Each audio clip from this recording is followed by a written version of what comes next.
My name is Josh Carter. I'm the marketing manager here at Hatch. And I'm going to be joined by Tom in a bit. He's the head of customer experience over at Leap, a lot of experience. He moved from strategic partnerships over at Leap to the head of customer experience. So he works day in and day out with home improvement contractors, helping them optimize their sales process. And here at Hatch, we're a messaging app. So we see millions of messages every single week or 2 weeks or so in our platform, and are able to analyze, what's working and what isn't as it relates to homeowner communication over text and email. So I'm excited to share some insights that we have pulled together for you today. And Tom's got a lot of really good insights in communication during the actual sales process. So I always like to do a quick little logo slide. All the templates and the type of templates and playbooks that we're going to be sharing with you today are based upon best practices that we've learned from working with many of the top 50 remodelers in the US. So these templates, many of which are actually used by the names that you see on the screen here today. So I want to make sure that you understand that you're in good company. The templates are proven to work and the playbooks are proven to work. So, feel free to use them in your business. We can guarantee that they're going to work and help you guys set more appointments, close more deals, and get more 5-star reviews and referrals. Hey, Josh, just wanted to let you know I was here by phone. Hey, Tom, thanks for hopping on. And while we get started here, guys, Tom, tell us a little bit about yourself. I mentioned that you are now the head of customer experience over at Leap. Mind sharing some information about your background in the home improvement space and, a little bit about what you guys do at Leap?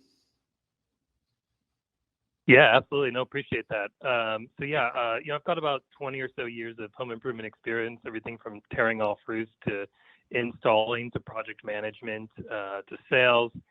And then I've spent the last 4.5 years or so on the technology side with a little over 3 years at Hover and now, coming up on about 1.5 years here at Leap. Leap is a digital sales platform that really digitizes everything in your in-home selling process. So think estimates, contracts, proposals, documents, financing, payment capturing. I like to think of Leap as that software that takes care of everything from the time that you pull up to a homeowner's house to the time that you leave. So everything that you're going to do while you're with a homeowner would and can happen within the Leap application. Thanks, Tom. Much appreciated. And I'm excited to be partners with Leap. We've got using Hatch and Leap together really are causing great results for contractors across the US and Canada. So just to kind of take a step back here, guys, remodelers, as of last year, when this report came out from the Consumer Federation of America, remodelers ranked second in consumer complaints for the second consecutive year. And this came out last year. It's found on remodeling.com. You can go check it out. So when we did a quick glance at some of the Google reviews that we've seen in the home improvement space, we noticed that a lot of them had to do with communication. In fact, I went through probably about 150 of these yesterday and found that a majority of them continually showed that there was an issue with communication. So when Tom and I were building this webinar, we realized that we need to address this, front and center. It's, a big reason why folks have complaints about the work that was done. You may have done the best job and you may have, remodeled you did a great job on the remodel and the job itself. But when it comes to communication, that can cause folks to get pretty upset and frustrated. And this is an example of that. Booked a free consultation, spoke to somebody on the phone and they never showed up, nor have we heard back from them. And that has to do with, the actual appointment booking process, which we'll talk through today. This is from an East Coast window dealer. It was about a month ago. This review came out. I was told that somebody would call to schedule my window, but nobody did. I had to continue to call and follow up. So in this case, the contractor did not take control over the install schedule. It was actually the client that signed the contract that had to reach out to the contractor and try to get their window scheduled. And they had a hard time getting that booked. It may have been, an awesome window and an awesome install, but the communication was so poor that they graded it 1 star. This is the last one I'm going to show. On the day of install, we received a 10-minute notice of arrival. Installer never showed and never called back.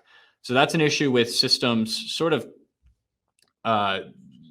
competing with each other to some extent. So there may have been a system that automatically sent out a notice of arrival, but that wasn't communicated to the installer. And so we see these conflicts oftentimes between technologies, and it's something that you need to, look at head on in your business. See where there's any issues, anytime that there's conflicting data, conflicting communication between your staff as well as your staff and the homeowner. That needs to be addressed. And today we're going to share some playbooks and some templates that you can use in your business today. So on the day of install, we received 10-minute notice of arrival. Installer never showed and never called back. Again, an example of poor communication between a contractor and the homeowner. So we notice a common theme here. Google allows you to tag reviews for what was critical. I'm sure you guys have seen this. Take a look at your own reviews after this webinar and see what people mark as critical. And that's something that you might need to address in your business. And we're finding that a common theme here is responsiveness. And Tom, I'm curious, what's your feedback on that? Is this what you're seeing as well in terms of critical feedback to contractors? Yeah, absolutely. I think it's no shock to folks on here that responsiveness is huge, and so being able to communicate with homeowners and follow up with them promptly is really what they're looking for. And oftentimes it's the makes such an impression on a homeowner that whoever responds to them the quickest and the most appropriately is the one that ends up ultimately winning the project. Yeah, that's a good point, Tom. Yeah, speed is everything, as well as, and we'll touch on that in a bit, but as well as just responding to the homeowner when they reach out to you, not putting them on hold for multiple days about when an install is going to take place, keeping them with, having that good communication throughout every step of the sales process. And that's not just before the sale, guys. That's also after the sale. And we're going to touch on some unfortunate stats around that post-sale pre-construction time period. We call it the dark period. It's when, you're ordering the product and the homeowner's just sitting around waiting to get an install date. Communication in that time frame is absolutely important to get that 5-star review and get that referral. Because I'm sure a lot of you guys, your business comes from word of mouth. So it's absolutely critical that you do everything that you can from a communication perspective to score points and get those reviews and referrals. So looking at your customers in 2021, this is some data that we pulled recently. 38% of home buyers in 2020 were millennials. Okay. And the average age of their home is 39 years. These millennials prefer texting over talking, actually 75% of them. So the remodelers that are on the line here, which I believe is a bulk of you guys are going to be working with a lot of millennials this year. And I'm curious in the chat here, if you want to participate, are you guys seeing a lot of millennials?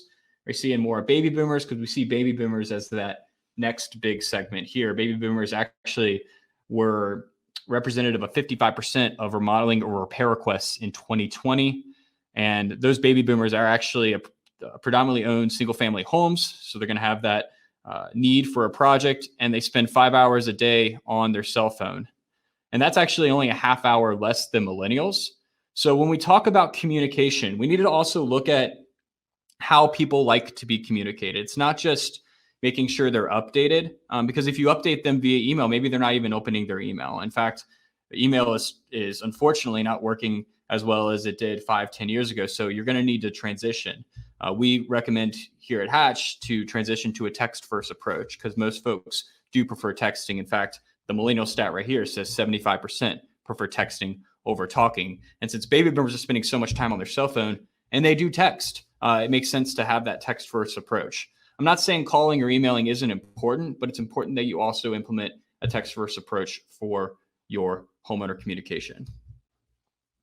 So today, Tom and I are going to be covering a few critical things, and we're going to walk through the sales process and address areas that might be lacking in your organization for communication. So we're going to walk through the templates and processes to set more appointments, to warm the appointment, and then how you need to be behaving and communicating during and after the appointment in order to crush your quota. the last piece is we're going to talk through that post-sale pre-construction phase, that time period in between the contract being signed and the install being completed. That communication time period is absolutely critical to get those 5-star reviews and referrals. And Jerry, I made a good point here in the chat. I communicate with all my customers via text daily, works wonders for us here. So that's words from Allstate's Home Improvement in Wichita, Kansas. They're using texting. It's working really well. So a lot of the tips we're going to be providing for you guys today are text message templates, but they can also be applied to email as well as calling or leaving voicemails. So don't look at it as just text. It can be implemented across your organization. You may need to adjust them a little bit because they're built for a text-first approach, but use them for all your homeowner communication, and I guarantee that you'll see results. So I want to start out with a poll.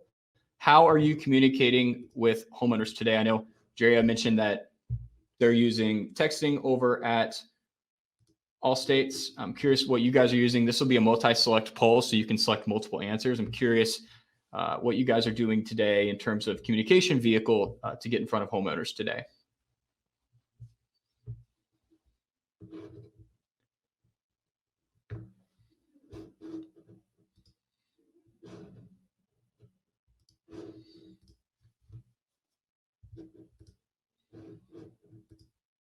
All right, looks like a majority of you guys are using email and phone. One of you guys are actually using a carrier pigeon. That's very interesting. In fact, this morning I was actually looking into carrier pigeon services. And in Texas, there is a carrier pigeon service that will deliver your message via carrier pigeon. And they even have these cute little backpacks that they put on the back of the pigeon to carry your message. It was absolutely adorable. That's great. Yeah, looks like a majority of you guys are using phone. 39% are using phone, 32% using email, and 26% over text. So it looks like text isn't a primary method of communication for you guys here on the webinar today. We're going to walk through how to implement text in your business to boost those close rates and boost those 5-star reviews and referrals. So that's interesting to see there. But yeah, phone makes sense. It's a primary method of communication for a majority of you guys. Cool. Thanks for participating, guys. So before we get started, just a little bit about our companies, just to give you guys a sense for our experience and why we're here today talking to you guys. We're a messaging app, Hatch. We put all your lead follow-up, your rehash, your install confirmations, your appointment confirmations, all on autopilot for you. We connect up to your CRM to do that. So as soon as something changes in your CRM, like a status change, you mark a lead as maybe demo no sale or demo maybe, we can automatically kickstart a sequence of messages, text, email, voicemail to go out to the homeowner. And all you have to do is just jump in with leads response. So we put all your homeowner communication on autopilot, and it's one central place to manage your text, email, and phone conversations, one workspace, one inbox. It's a great tool that I believe a few folks on the webinar are using today. So that's awesome. And of course, it's collaborative. Your entire team can work in the workspace. They can collaborate on conversations. They can help each other close deals. It's really a fantastic tool. And we're really excited to be partnering with Leap. I mean, candidly, Leap is one of the best sales tools here in the home improvement space. They've been around for a while. And we work with a lot of customers that see a ton of success with Leap. So, excuse me, Tom, I'll pass this off to you. Tell us a little bit about Leap. Yeah, no, appreciate it. And I alluded to it just a little bit in my introduction, but Leap was born out of solving the problem of having paper contracts and looking like a scarecrow holding up samples in front of a home and trying to having to go back to the office to turn in paperwork and the nuances of a sale. And so really Leap has streamlined that entire approach and given you the ability to really easily create digital estimates that are very detailed, along with like the contracts and proposals. And our contracts and proposals aren't a simple, one size fits all. I mean, these are very customized documents that sort of act, if you think of like an accordion. These contracts can expand and contrast based on, different things that you may be experiencing, whether there's an HOA involved, whether you're, installing a material that does or doesn't come with a warranty. So different things like this that you can build a custom contract at the kitchen table for this customer, to where you don't have to explain away things. If you're doing a roof, you don't want to have to go into details about crossing off. We're not going to do gutters, we're not going to do windows, we're not going to do your siding. These contracts are very tailored to that individual homeowner, but also other things like integrating with your CRM. We know that's important, giving you the ability to submit credit applications right through the application and receive real-time responses, having applications basically pre-filled out, where you only need a couple different pieces of information to submit those, capturing payment securely so that you're PCI compliant, meaning you're not writing down credit card information, on the back of a piece of paper and bringing that to the office, or trying to take information over the phone, things that can put your business in jeopardy. And then also, like I said, digitizing sales resources. So really, it encompasses all of those point of sale features within one easy to use application. Awesome. Thank you, Tom. Cool. So let's get right into it, guys. Templates and processes to set more appointments with new leads. This is what you guys came here for. Feel free to take screenshots. We'll also send this presentation after the webinar. A few stats here. You are 7 times more likely to set an appointment if you respond to a new lead in 1 hour versus 2 hours. That came from a study done by Harvard Business Review. And then you are 21 more times more likely to close a deal if you respond in less than 5 minutes. So when we talk about communication, let's first take a step back and talk about what you do as soon as a lead first comes in. Okay, a lead comes in from Home Advisor, Angie's List, Modernize, your website, wherever you guys are getting leads today. Make sure that you're engaging with them as soon as possible. Here at Hatch, we have technology that can connect up to all those lead sources and instantly text, email, leave a voicemail with those leads. But what a lot of folks are doing, if they're not using a technology like Hatch, they're making sure that all the leads are coming into one central place. Maybe it's a report in their CRM and they have somebody responsible to click and call and dial out or send a text message on their cell phone, something like that. So just make sure you have a process in place to get to leads fast. Make sure you assign ownership. Maybe you have your office manager is responsible for Home Advisor leads, and maybe your sales manager is responsible for another type of lead. However you want to structure that, just make sure you're getting to leads fast and there's responsibility tied to that follow-up. That's absolutely critical, guys. Responsibility tied to the follow-up. We talked about texting earlier. I gotta highlight this more as we go into this. But 97% of consumers ignore calls from unknown numbers. 69% would prefer an unfamiliar company to contact them via text versus a phone call. And 95% of texts are open and read within 3 minutes. I'm not suggesting that you guys totally eliminate calling from your business. I don't suggest that at all.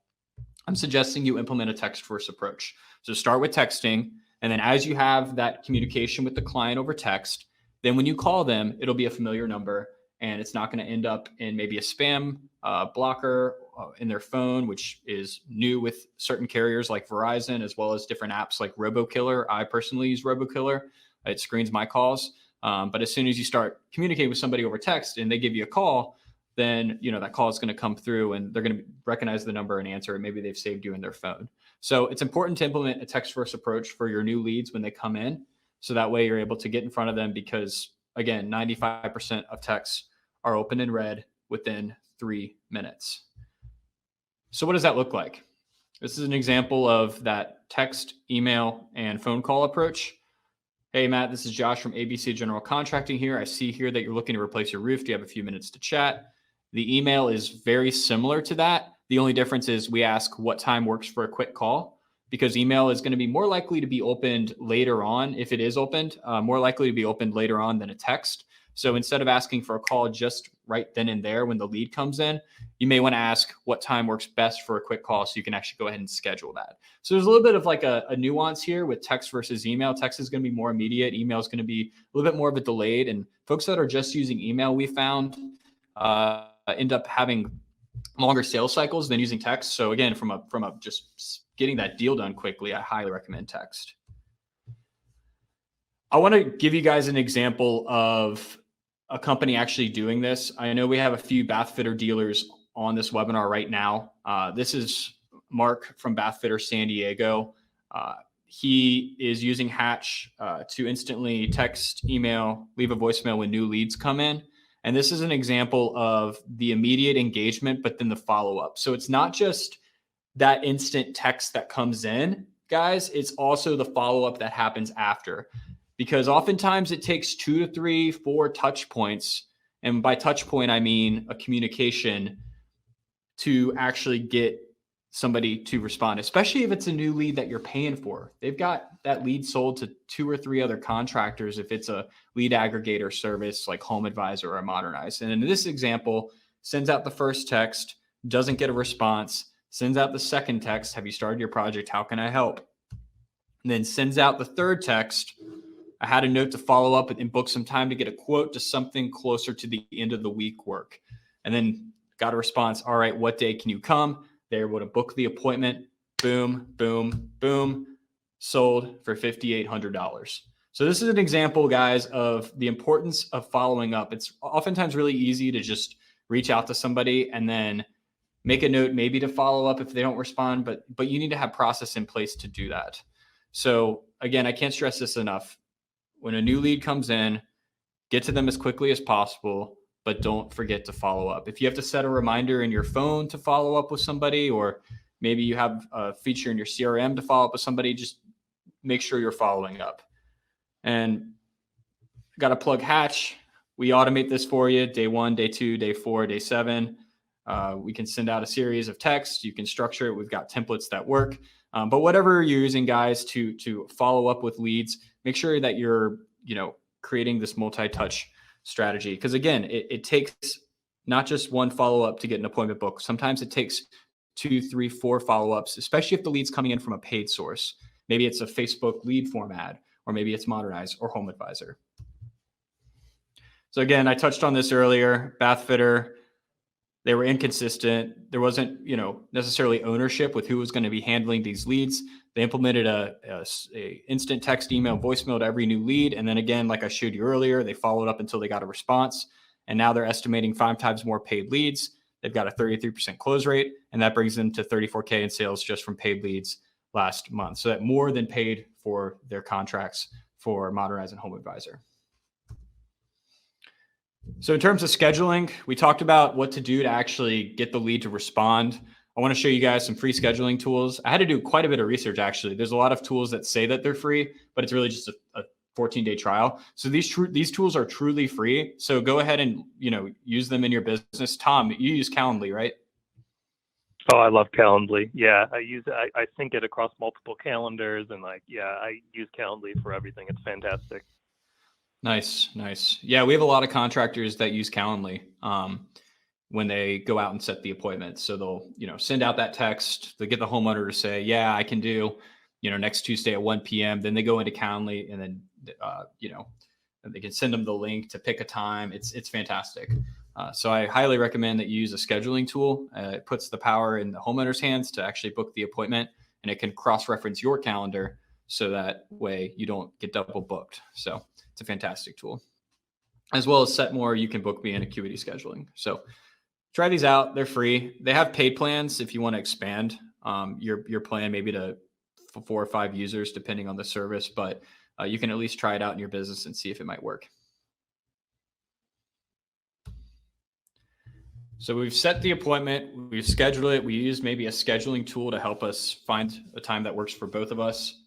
Now we've got to actually warm the appointment. And if you're not familiar with the term warming the appointment, consider it the difference between like a cold lead and a warm lead.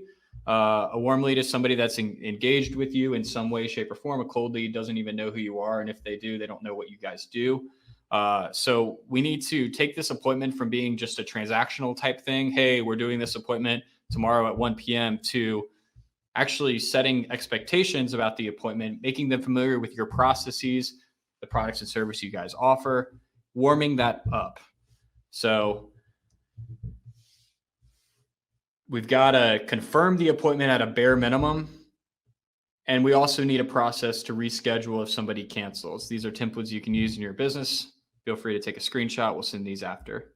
So this is at a bare minimum how you need to be warming the appointment. You need to confirm it, and you need to have a process to reschedule it. I can't tell you how many times I've worked with contractors that have a database full of appointment cancels that they never got rescheduled for whatever reason. So important to have a process to reschedule. So Tom, I know you have some thoughts around appointment warming and from your experience here? Yeah.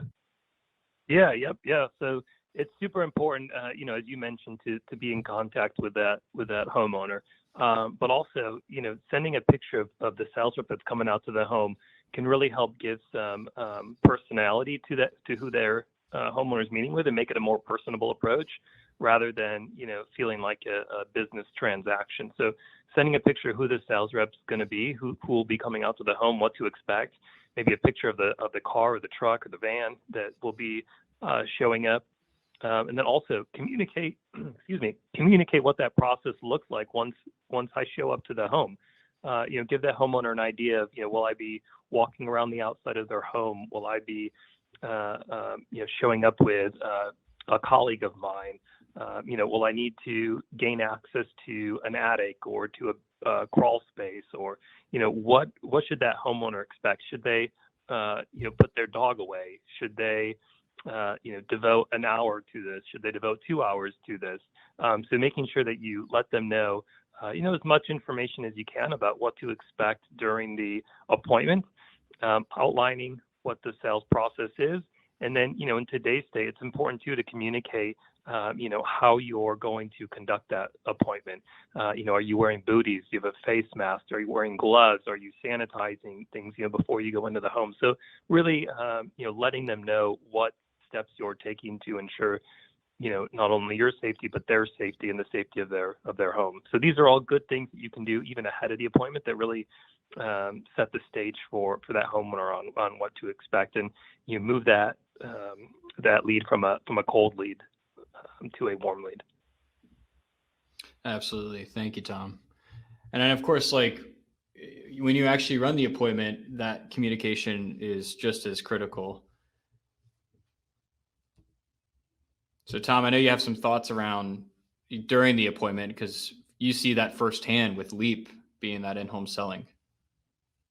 Yeah, absolutely. Yeah. So appreciate that. I mean, I as head of customer experience, one of my main focal points is on speaking to our customers, right? We want to better understand what their experience is like. And so with that, I talk to a ton of, sales reps, owners, sales managers, folks that are doing this day to day. And so there's some tips that I want to call out here, or points of emphasis that successful companies are utilizing. So the first one is meeting the customer where they are. And what I mean by that is, be prepared to do a virtual estimate or an in-person appointment or even a meeting outside. I've spoken with some contractors that carry around a folding table and chairs with them to appointments. So they're ready and available to meet that customer wherever they are. You also want to ensure you have the correct screen sharing software, right? So whether that's a Zoom or a Skype, a GoToMeeting, Google Hangout, FaceTiming, there's a number of these out there that you all are probably familiar with at this time.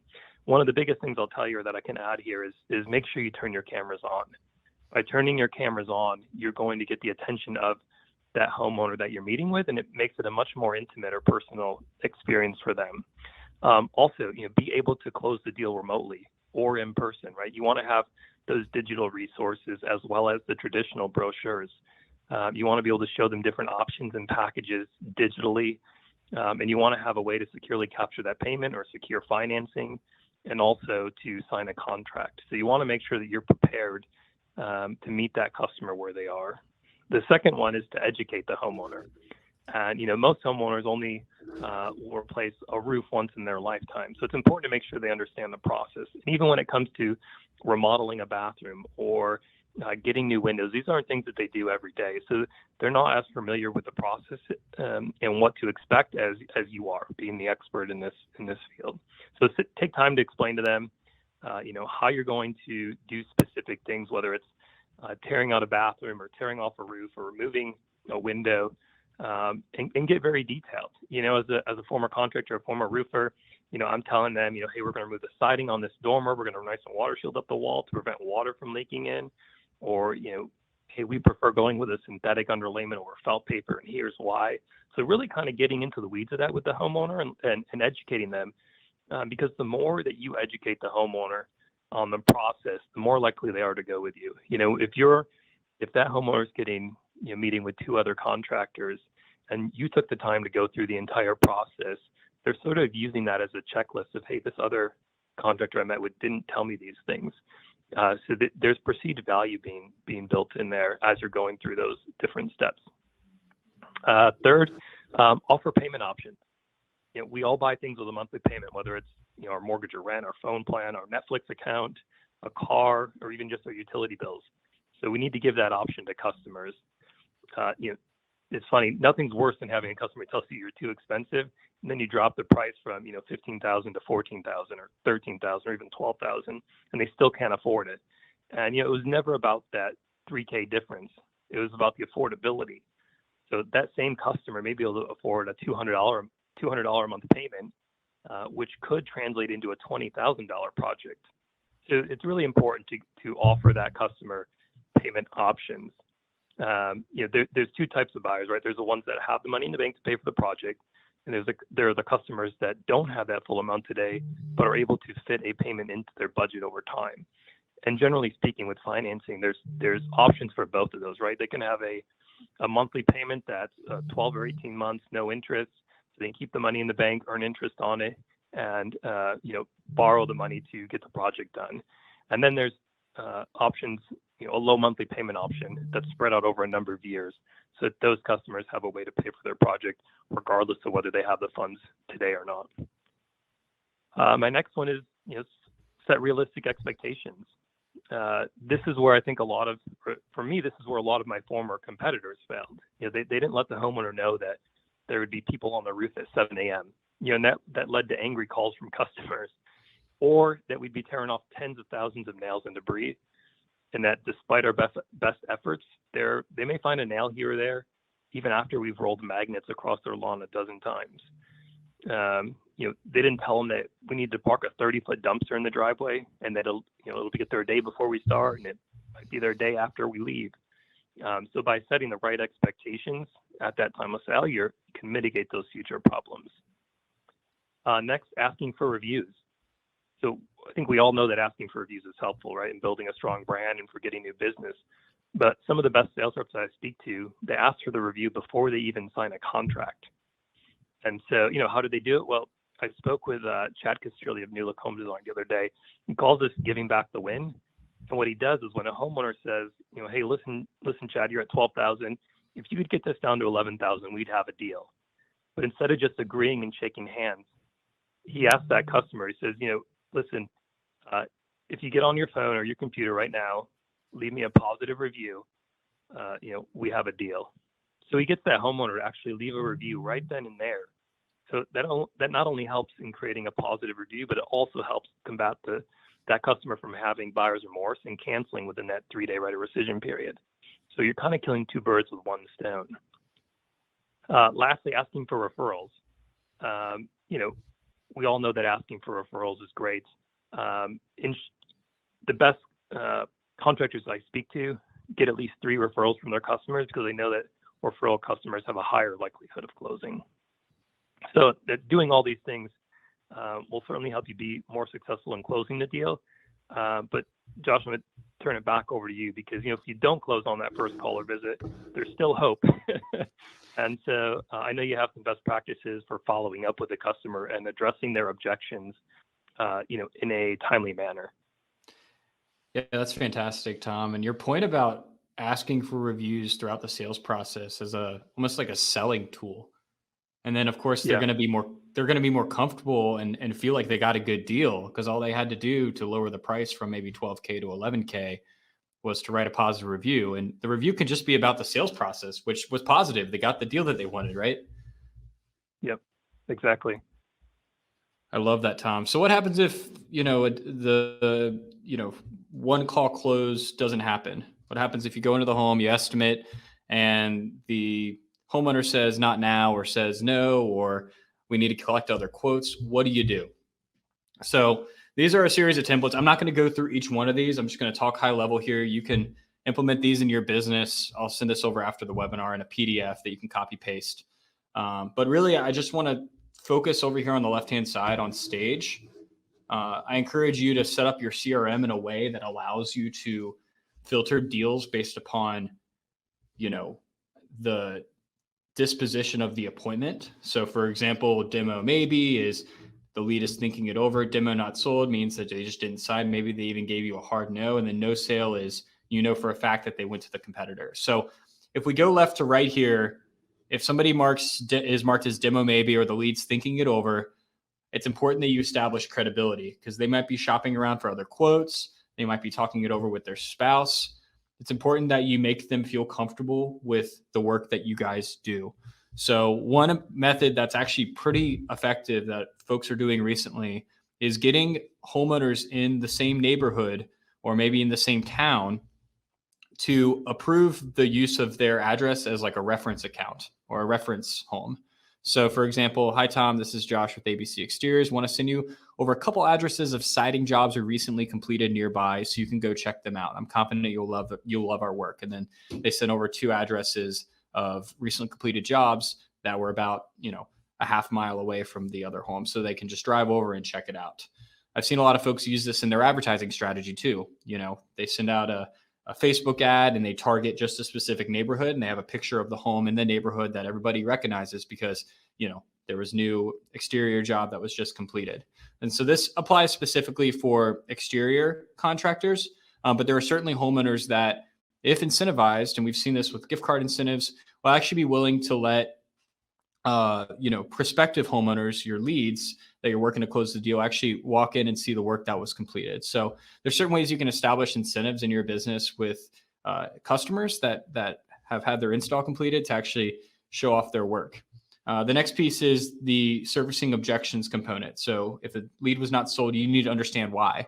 So this is always a good way to go about that. I was looking at a quote, any reason to not move forward. The last piece is what happens if they, you try to sell them the window job, but you guys might also do sidings. It's important to let them know that you do other type of work because they may have gotten their windows done, but they may also want to replace their siding 6 months down the line. So it's important to stay top of mind. So that's all in what we call the rehash phase. It's to get folks to buy that were not sold on that one call close. But once you do close them, it's important that you provide continual updates.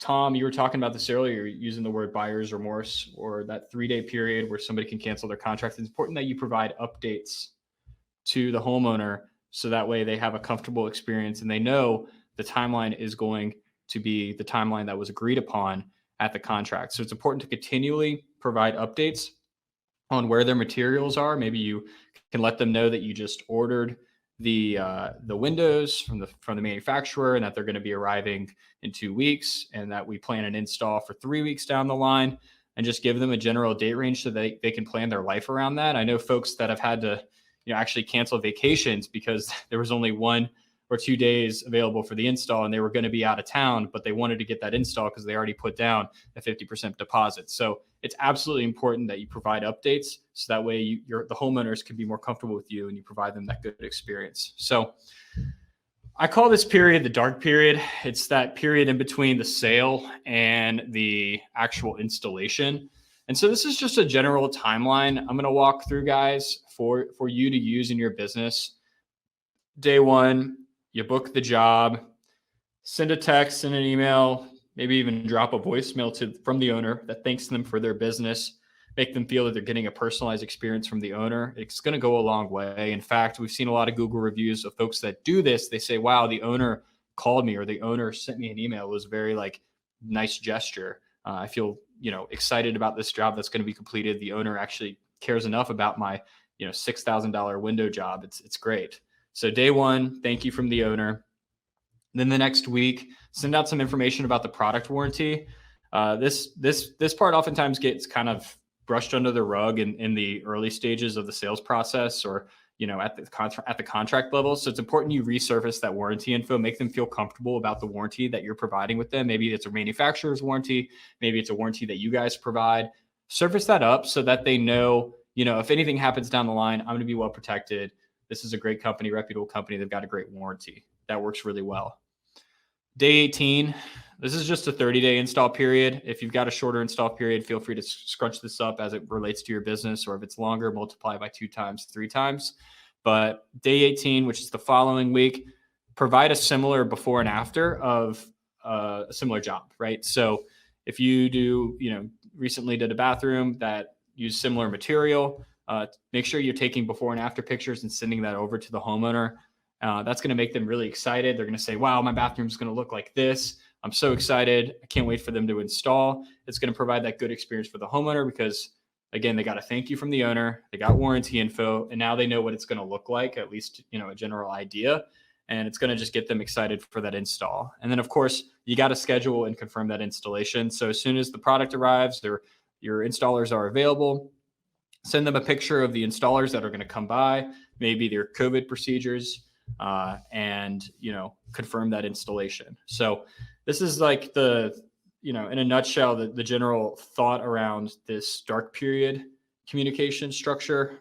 We have a lot of contractors that are using this, and it's working pretty well to keep people in the loop across every stage. Obviously, I encourage you to customize this for your business. Feel free to change the days around.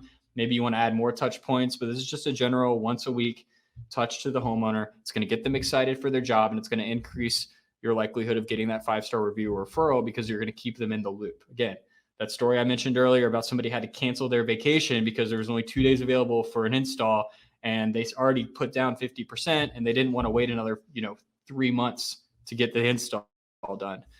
I appreciate that, you guys are out there trying to hire installers. You're maybe booked out a month, 2, 3, 4 months in advance. Even talked to a contractor, Tom, the other day that is actually booking out through August for bathroom remodels. So it's going to be a busy year. Tom, is that what you're seeing with your customers? I know you guys work in similar verticals. Yeah, no, absolutely. Yeah, it's funny too. I was having conversations with contractors, and they're telling me, and this was more leading into, this kind of down season. So if you think January, February, March timeframe, for at least exterior remodelers, and they're saying the same thing. The last year, a lot of homeowners were really interested in completing projects in their home, and so contractors got a little overwhelmed with demand, and it caused a lag time and when that install could occur. And you and I had talked about the dark period, I think even 6-7 months ago, because it was starting to creep up. There was a longer and longer wait time between job sold and install, and the importance is it's really important to communicate with the homeowner throughout that entire period. But yeah, it's a funny thing. When I was hearing from customers that they're booked up until May, June, July, and this was around January, December of last year, January this year, and it makes me think too. Not only obviously you want to keep that homeowner informed, but also guys, girls, if that's you and you're booked up 6, 7, 8 months, I'd consider raising your prices. That you certainly want to get to everybody, but at the same time you have to value your time and the value that you're bringing, and look at increasing your prices if you do have that kind of lengthy time between sale and install. Tom, it's funny you mentioned increasing the prices, because we had a contractor recently start charging for appointments because of all the demand. If demand dictates it, sometimes it makes sense. And they thought that would help thwart the demand a little bit, but they found that people were actually, this is an exterior company, they found that people were actually willing to pay for those estimates. So might be something for you guys to try. Yep. Cool. I'm not going to touch through all these templates. Again, we're going to send this after the webinar. Templates for when the job gets sold, the products arrive, the install schedule, the install and process. Feel free to just copy paste these. We'll send these after the webinar, so no need if you don't have time to take a screenshot right now, but we'll send these after the webinar. The last thing I do want to touch on before we head on over to the Q&A is this piece here with asking for the review. So Tom mentioned that using the review as a sales strategy and a strategy to get that 5-star review before you even make the sale. This is what you should be doing after the job is completed. You need to be asking if they're happy with the work that your team did before you asked for a review. I can't stress this enough. Too many times do people ask for a review without even asking if they're happy with the work that was completed. So please, please, please, please, please ask your customer if they're happy with the work. If they say yes, send them something like this. Yes, a lot of business comes from word of mouth and reviews. Would you please write a review for us here? link them to your Google My Business page, your Yelp page, your Home Advisor page, wherever you want to link them to. Make sure you're at least asking them if they're happy first. And if they're not happy, that gives you opportunity to right or wrong, maybe have somebody come out and fix it, make them feel like they had a good experience. And then you can ask them, hey, we resolved this issue for you. Would it be too much trouble for you to write a review for us? Tom, what are your thoughts on that? Yeah, no, absolutely. I think that's the number one thing, like you said, is, make sure that your customers are happy. And if they're not happy, understand why they're not happy and fix it and give them a really positive experience so that they do want to leave you a review and a positive review. Because even if a customer has a bad experience, it doesn't mean that they're not going to leave you a positive review. It gives you an opportunity to go above and beyond for that customer. And, sometimes those reviews are the best, right? Because they're authentic. And that customer may say, hey, there was an issue, but, they addressed it timely, went above and beyond for me. And, I highly recommend them. So just because a customer is not happy doesn't mean that it's a loss for getting a good review. It just gives you an opportunity to really earn that review from them. Exactly. I love that. So let's put it all together. Hatch and Leap. Yeah. So appreciate it. I mean, this is really good information. And I guess what I'll say here, really, when we talk about putting it all together, there's a reason why we're talking to you about communication. That's because it's a big issue today in the home improvement space. And Hatch has done an amazing job of building a platform that can automate this stuff. So all these free messages and templates that Hatch is providing you are great. But the value in Leap and Hatch lies in the automation of these things. And, especially now, I know we're kind of entering into the beginning of a busy season, but and you may think that you have time for some of this, but it's easy to drop the ball on any one of these steps. And the value in utilizing a messaging platform like Hatch is that it can automate all these things for you and can do them for you without even having to think about it. And then if you take another step back and think about, why would Leap and Hatch be talking to me about this? And, we mentioned it in the beginning, right? Leap digitizes and automates your sales process, and Hatch is automating your communication process. And so what you think is, if these two platforms can talk to each other, how much more effective can I be? And so what companies do, Leap integrates with 6 or 7 different CRMs. And so, I know Josh had showed resulting the lead. You can do that right in Leap, right? You put that demo maybe, or demo one leg, or whatever the reason may be. And that resulting field will communicate back into the CRM and then automatically kick off these campaigns. So if I'm a sales rep, I go to the appointment, I'm selling it, I finish, whether it's close won or close lost, I result that lead, and automatically these things are going to start happening because it's pushing it back, all the documents, everything back into the CRM. It's kicking that job into a new status, new stage, and then Hatch is communicating with that and picking up what stage they're in and automating messaging.